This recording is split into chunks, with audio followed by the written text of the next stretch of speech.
चलो दाखला नंबर 14 बोल दिया।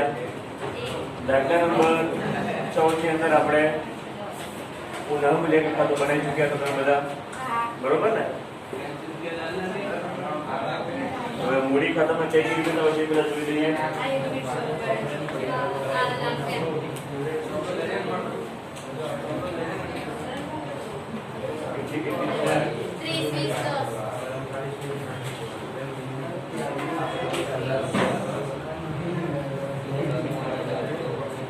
જેને ના બનાવ્યું હોય એ મૂડી ખાતું બનાવી દેજો। ખાતા દોરી કાઢો બધા। પછી પાછળ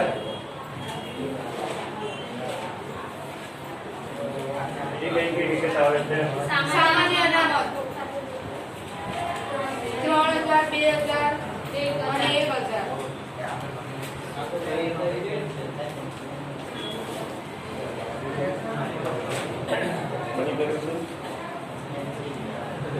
ઉતારી કાઢો જે બાકી હોય। ચિરાગ ખાતે 3600 કેશવમાં। આના સિવાય બીજી કઈ કઈ વિકેટ આવે છે? ચિરાગ ખાતે અને જીગર ખાતે। કાગડી અહીં આગળ હા ચિરાગ ખાતે નિવૃત્ત કોણ થાય છે? કેશવ। 3600 ચિરાગ ખાતે 3600 હા જીગર ખાતે 13400।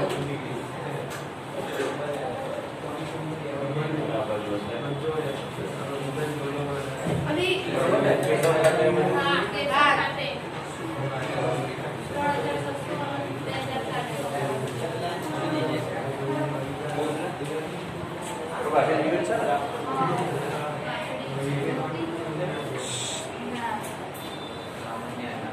પછી પુનઃ મૂલ્યાંકન ખાતામાં શું આવે છે? નફો કે નુકસાન? નફો નફો આવે છે। હા 12000 આવે અને વેચીએ ને તો ચાલો નફો લખીએ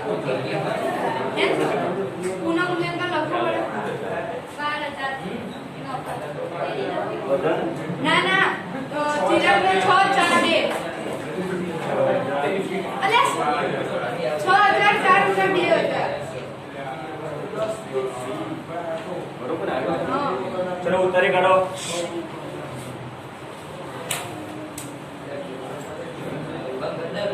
જેને બાકી છે ઉતારી કાઢો।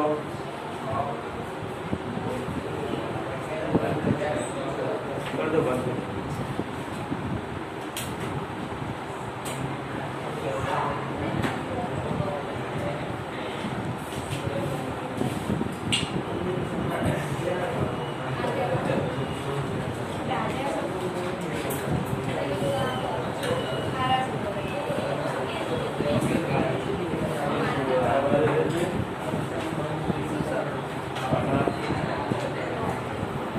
કોઈ લખ્યું તો નહીં ખાલી ખાના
બાકી છે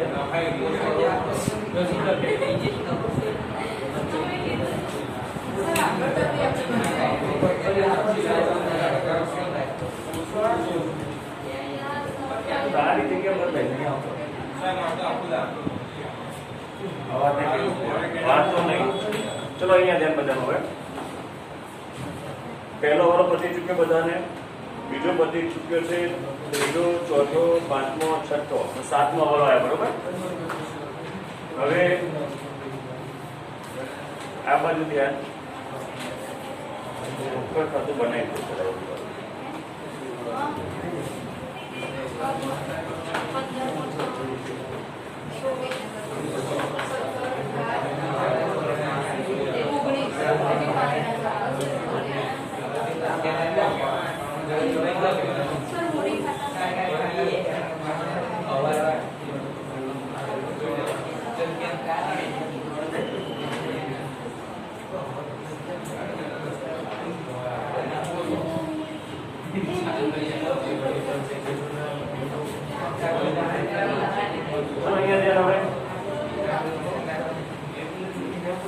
આ બાજુ આપણને કીધું છે અર્જુનભાઈ એ તો જો અર્જુનભાઈ બોલવા માંડ્યા ચિરાગ અને જીગર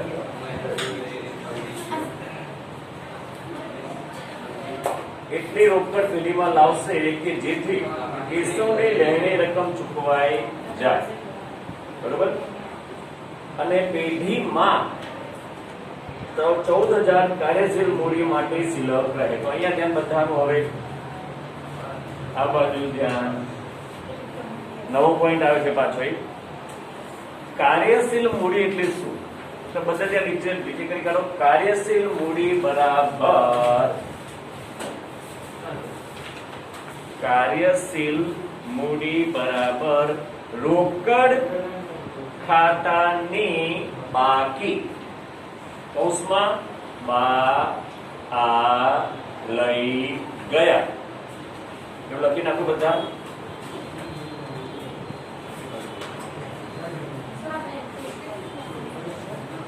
યાદ રાખી દેજો. શું? કાર્યશીલ મૂડી બરાબર રોકડ ખાતાની બાકી આ લઈ ગયા.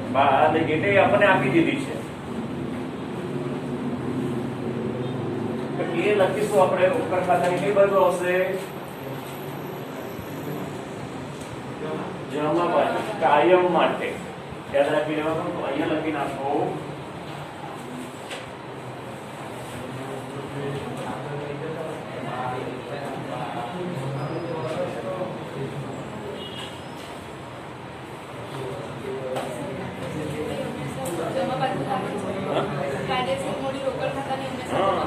એટલે મેં કીધું તમે લખાયું ને યાદ રાખજો. પોઈન્ટ યાદ રાખજો.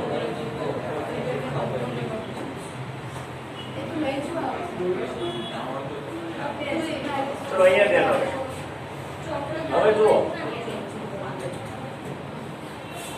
બીજું શું કીધું છે કે ચિરાગ અને જીગર એટલી રોકડ લાવશે પેઢીમાં કે જેથી કેશવની લેણી રકમ ચૂકવાઈ જાય. તો કેશવની લેણી રકમ કેટલી એ આપણે શોધવી પડશે. તો દરેક બધી એન્ટ્રી આવી ગઈ છે ને આની અંદર? કોઈ બાકી નથી ને? બરોબર. તો કેશવની જમા બાજુનો સરવાળો કરો. જો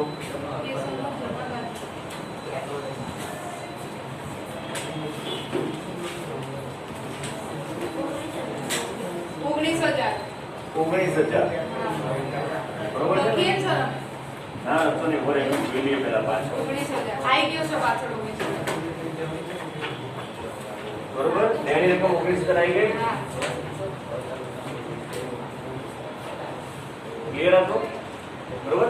પછી શું કીધું છે? એટલે 19,000 લેણી રકમ આવી. એ રોકડ પેઢીમાં જેથી કે લેણી રકમ ચૂકવાઈ જાય અને કાર્યશીલ મૂડી સિલક રહે. નવી પેઢીમાં નવું પ્રમાણ આવે. હવે અહીંયા છે. બરોબર. તો હવે તમારે ફરીથી ધ્યાન આ બાજુ ધ્યાન. પહેલા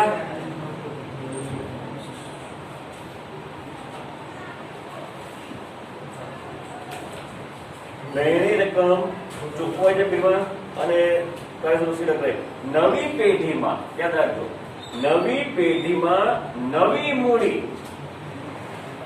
હા, નવી પેઢીમાં નવી મૂડી એટલે મૂડી ખાતાની બા આ લઈ ગયા તેમના નવા નફા નુકસાનના પ્રમાણમાં થાય. તો કેટલી આવશે એ આપણને ખબર નથી હજી. કેમ? કારણ કે આમણે બંને કેટલી રોકડ લાવવાની એ પણ નથી ખબર આપણને. એટલે ફરી પાછું આગલા દાખલાની જેમ પેલા પાકો સર્વે બનાવવું પડશે તમારે. ખ્યાલ આવ્યો? પાકો સર્વે બનાવવું પડશે તમારે અને એની ઉપરથી આપણને મૂડી મળશે અને એ મૂડી આપણે નવા નફા નુકસાનના પ્રમાણમાં અહીંયા રાખીશું અને પછી જે ખૂટતી રકમ આવે એ આપણે રોકડ ખાતે લખવાની. એટલે ફટાફટ જલ્દી પાકો સર્વે બનાવી દો બધા. પાકા સર્વે ની અંદર મિલકત તેના બધી એન્ટ્રી આવી ગઈ છે. કેટલું ટોટલ થાય છે એ જોઈ લો. ચલો પાછળ જોઈ લો. આવી ગયું? જોતા જતો પાછળ એટલે ભૂલ ના પડે. અહીંયા મિલકત લેણા બાજુ બાકીના કરતા આવી ગયું 36 આવી ગયું ને? તમે પણ કરતા રહેજો. તો હવે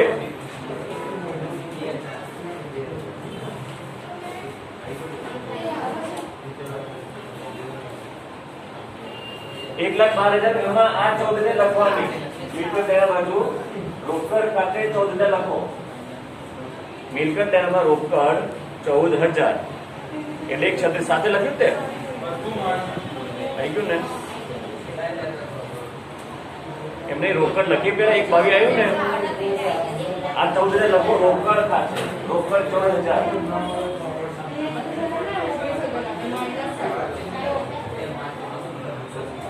રોકડ લખી 14,000 હા લખી ઉપર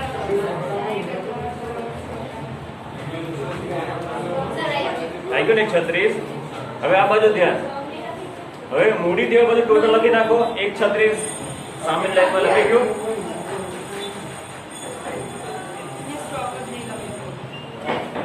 હા સર આવી ગયો. ચલો હવે જુઓ.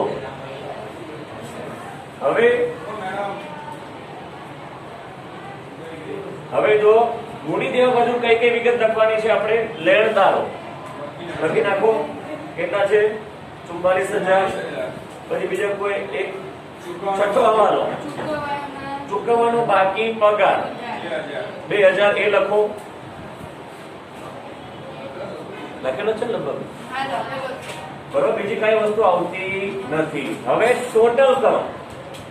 ખાલી એ બેનું જ 46. તો એક 36 આવ્યો ને?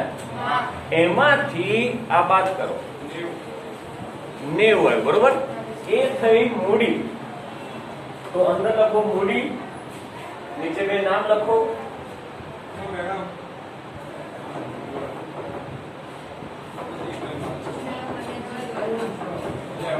લખ્યું સર 90,000 ને વેચવાના. 90,000. બરોબર. 90,000 ને નવા નફા નુકસાનના પ્રમાણમાં વેચવાના છે. તો નવું નફા નુકસાનનું પ્રમાણ તમારું બનશે કેશવ નિવૃત્ત થાય છે.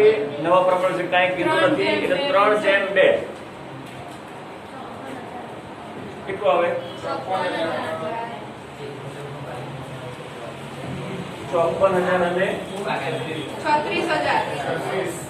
36,000. એ થઈ આપણી મૂડી ખાતાની બહાર લઈ ગયા. બરોબર. હવે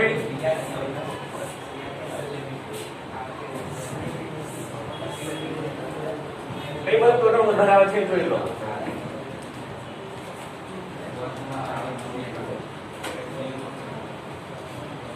આ બાજુ કેટલું આવે છે? ઉધર બાજુ વધારે હશે. હા ઉધર બાજુ આવે છે 57,600. બીજા કોન્ટ્રા લીધો લેવો. આનું 53,000. ક્યાંથી આવે? ના ના સર 35,000 3,000 39,000 આવે અરે છે. આમ તો પહેલા આપણે ધ્યાન રાખવું. 57,000 બરોબર. એમાંથી આ ત્રણ વસ્તુ બાદ કરી કાઢો. તો અહીંયા 57,000 છે ને બધા, બરોબર? થઈ ગયું? 57,600 માંથી બાદ કરી કાઢો. 18,600. 18,600. તો ત્યાં લખવાનું આપણે રોકડ ખાતે 18,600. તો આની કે બધું એટલે આવશે એ રોકડ અહીંયા જમા બાજુ, તો રોકડ ખાતાની ઉધાર બાજુ. શું નામ છે? ચિરાગ ખાતે. કેટલું આવ્યું? 18,600. 18,600.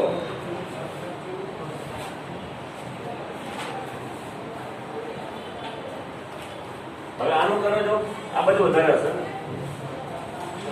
400 આવે? 38,400. આ બાજુ 38,400.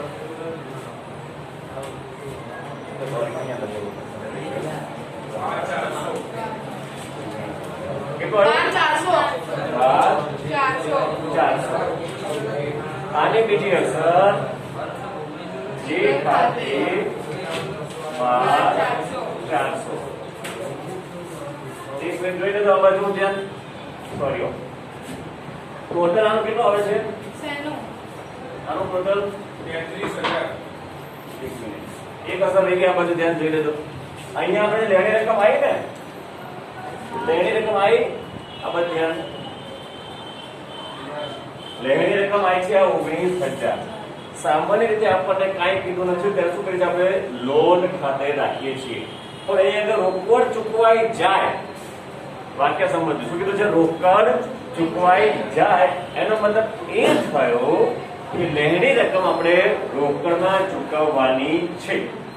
તો એ જે બાકી આવે તફાવત એ લખવાનું રોકડ ખાતે. અને એની બીજી અસર ક્યાં આવશે? અહીંયા ઉધાર, તો રોકડ ખાતાની જમા બાજુ કેશવ ખાતે 19,000. હવે આ બધાનું ટોટલ કરો, સરખું થવું જોઈએ. 33,000. આવી ગયું 33,000? બંને બાજુ જોઈ લેજો. હા સર, આવી ગયું. બરોબર. હવે આનો પૂરો આટલું તો મળી ગયું છે. આગળ આપણે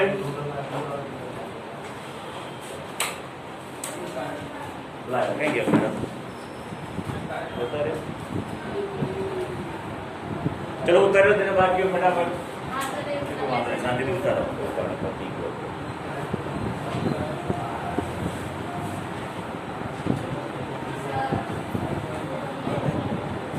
છે ને આ બાબતો. શું એ પણ લખી એક લેવા દે બધા.